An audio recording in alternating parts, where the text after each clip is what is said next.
Hello students, இந்த வீடியோவில் நம்ம 10th standard maths book example sums பார்க்க இருக்கோம். எக்ஸாம்பிள் 1.1 கொஸ்டின் ரீட் பண்ணுறேன் பாருங்கள். If set A equal to 1, 3, 5 and set B equal to 2, 3 then find A cross B and B cross A. First subdivision A cross பியும் B cross ஏவும் find பண்ணணும். Second subdivision is A cross B equal B cross A. So first சப்டிவிஷனில் find பண்ண ரெண்டு செட்டும் ஈக்குவலாக இருக்கா அப்படின்னு கேட்குறாங்க. இஃப் நாட் ஒய், ஒருவேளை இல்லை அப்படின்னா என்ன ரீசன் அப்படின்றதையும் கேட்டிருக்காங்க. Third subdivision show that n of A cross B equal n of B cross A equal n of A into n of B. So 3 subdivisions இருக்குது. ஒவ்வொரு சப்டிவிஷனாக பார்க்கலாம். சொல்யூஷன் பாருங்கள். given a equal to 1, 3, 5. So first கொடுத்துருக்க செட்டை அப்படியே எழுதியிருக்கோம். And b equal to 2, 3. So first கொடுத்துருக்க செட்டை அப்படியே எழுதிட்டோம். ஃபஸ்ட்டு சப்டிவிஷன் என்ன கேட்குறாங்க? a கிராஸ் b ஃபைன் பண்ணணும். ஸோ a கிராஸ் பின்னு நம்ம என்ன பண்ணுவோம்? ஃபஸ்ட்டு a செட்டை எழுதிக்குவோம், நெக்ஸ்ட் b செட்டை எழுதிக்குவோம். நடுவில் என்ன சிம்பிள் யூஸ் பண்ணியிருக்கணும்? கிராஸ், மல்டிப்ளிகேஷன் சிம்பிள் யூஸ் பண்ணியிருக்கோம். பட் இது கிராஸ்ன்னு தான் நம்ம ரீட் பண்ணுவோம். ஸோ இப்போ கார்ட்டீசியன் ப்ராடக்ட் எப்படி எழுதணும் அப்படின்னா, first settle first element choose பண்ணிக்கணும். ஸோ இந்த எலமெண்ட்டோட செகண்டாக இருக்க செட்டில் இருக்க எல்லா எலமெண்ட்ஸையும் பேராக எழுதணும். அதுதான் கார்ட்டீசியன் ப்ராடக்ட். ஆர்டர்டு பேராக எழுதணும்.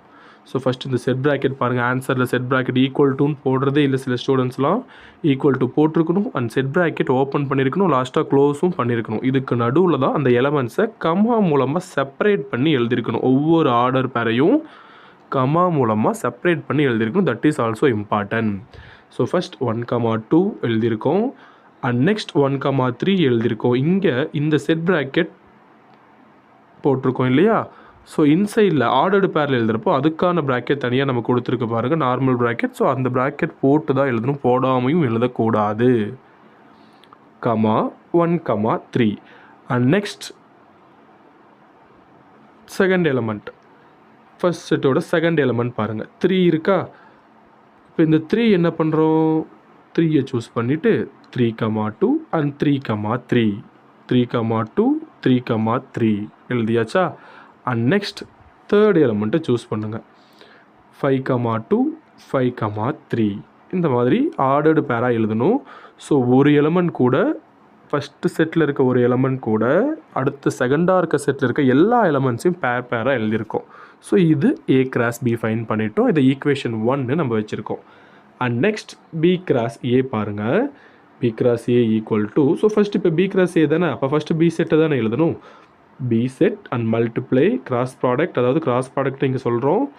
1, 3, 5 அதாவது செகண்ட் செட் எழுதியிருக்கோம், பி கிராஸ் ஏ எழுதியிருக்கோம். ஸோ இங்கே எப்படி எழுதணும்? ஃபஸ்ட்டு செட்டோட ஃபஸ்ட்டு எலமெண்ட் சூஸ் பண்ணிக்கணும். 2 இருக்கா? ஸோ 2 கூட செகண்ட் செட்டில் இருக்க ஒவ்வொரு எலமெண்ட்டையும் பேர் பண்ணணும். 2, 1 2, 3 2, 5. ஸோ ஒவ்வொரு எலமெண்ட்டையும் பேர் பண்ணணும். எழுதியிருக்கோமா? 2, 1 2, 3 2, 5 ஒவ்வொரு எலமெண்ட்டையும் பேர் பண்ணி எழுதியிருக்கோம். ஸோ இது ஆர்டர்டு பேர்னு சொல்லுவோம். நடுவில் கம்மாஸ் யூஸ் பண்ணியிருக்கணும். அதே மாதிரி இந்த செட் ப்ராக்கெட் ஓப்பன் பண்ணி இந்த லாஸ்ட்டாக க்ளோஸ் பண்ணியிருக்கணும். இல்லைனாலும் மார்க் நமக்கு ரெடியூஸ் ஆகும். ஸோ இப்போது ஃபஸ்ட் எலமெண்ட்டோட செகண்ட் செட்டில் இருக்க எல்லா எலமெண்ட்டையும் பேர் பண்ணியாச்சு, ஒரு ஒர்க் முடிஞ்சிச்சு. அதே மாதிரி நெக்ஸ்ட் ஸ்டெப் என்ன பண்ணுறோம்? செகண்டாக இருக்க எலமெண்ட் கூடயும் எல்லா எலமெண்ட்ஸையும் பேர் பண்ணி எழுதணும். 3, 1 3, 3 அண்ட் 3, 5 எழுதியாச்சா? Yes. So set bracket close பண்ணிவிடுங்க. A cross B and B cross A நம்ம ஃபைன் பண்ணிட்டோம். நெக்ஸ்ட் செகண்ட் சப்டிவிஷன் பாருங்கள். செகண்ட் சப்டிவிஷன் நமக்கு என்ன கேட்டிருக்காங்க? ஏ கிராஸ் பியும் பி கிராஸ் ஏவும் ஈக்குவலா அப்படின்னு கேட்டிருக்காங்க. ஸோ நம்ம ஆன்சர் கண்டுபிடிச்சிருக்கோம் இல்லையா? ஏ கிராஸ் பியும் பி கிராஸ் ஏவும் ஃபஸ்ட்டு சப்டிவிஷன் நம்ம ஃபைன் பண்ணியிருக்கோம். ஸோ அதோட ஃபஸ்ட்டு எலமெண்ட்டை மட்டும் நீங்கள் பாருங்கள். ஸோ ஃபஸ்ட்டு எலமெண்ட் என்ன இருக்குது? ஏ கிராஸ் பியில் 1, 2 இருக்குது, ordered pair. And B cross ஏல ஃபஸ்ட்டு எலமெண்ட் என்ன இருக்குது? 2, 1 இருக்குது. நம்ம ரெண்டு செட்டை ஈக்குவல் சொல்லணும் அப்படின்னா அது இருக்கிற ஒவ்வொரு எலமெண்ட்ஸையும் செக் பண்ணி பார்க்கணும். ஸோ எல்லா எலமெண்ட்ஸும் ஈக்குவலாக இருக்கணும். ஈக்குவலாக இருந்தால் தான் நம்மளால் ரெண்டு செட்டை ஈக்குவல்னு சொல்ல முடியும். ஒரே ஒரு எலமெண்ட் நாட் ஈக்குவலாக இருக்குது அப்படின்னாலும் அந்த ரெண்டு செட்டும் நாட் ஈக்குவல் செட்டு தான். ஓகேவா? So A cross B not equal to B cross A நம்ம ஃபஸ்ட்டே சொல்லிட்டோம். எப்படி சொன்னோம் அப்படிங்கிறதுக்கான ரீசன் தான் நம்ம அடுத்ததாக எழுதியிருக்கோம் பாருங்கள். ஸோ ஃபஸ்ட் எலிமெண்ட் எடுத்திருக்கோம் 1,2 இருக்குது அண்ட் செகண்ட் செட்டில் 2,1 இருக்குது. இப்போ ஃபஸ்ட்டு செட்லேயும் செகண்ட் செட்லேயும் டிஃப்ரெண்ட் எலமெண்ட்ஸ் இருக்குது. அதனால தான் நான் நாட் ஈக்குவல்னு சொல்லியிருக்கேன் அப்படின்னு ரீசன் சொல்லணும். ஓகேவா? ஸோ இது தேவையில்லை, ஒரு எலமெண்ட் எழுதினாவே போதும். ஒரு எலமெண்ட் நாட் ஈக்குவலாக இருந்தாலுமே அது நாட் ஈக்குவல் செட்ஸ் தான். ஓகேவா? ஸோ ஒரு எலமெண்ட் மட்டுமாவது நாட் ஈக்குவல் அப்படிங்கிறத நீங்கள் மென்ஷன் பண்ணி காட்டணும். சரியா? தேர்ட் சப்டிவிஷன் என்ன கேட்குறாங்க, கார்டினாலிட்டி ரிலேட்டடாக கேட்டிருக்காங்க. கார்டினாலிட்டி அந்த என் ஆஃப் இருக்குது இல்லையா, ஸோ அதை தான் நம்ம என்னென்னு சொல்லுவோம், கார்டினாலிட்டின்னு சொல்லுவோம். Third subdivision. So first N of ஏங்கிற செட்டில் எத்தனை எலமெண்ட்ஸ் இருக்குது, number of elements in set A 3 elements இருக்குது.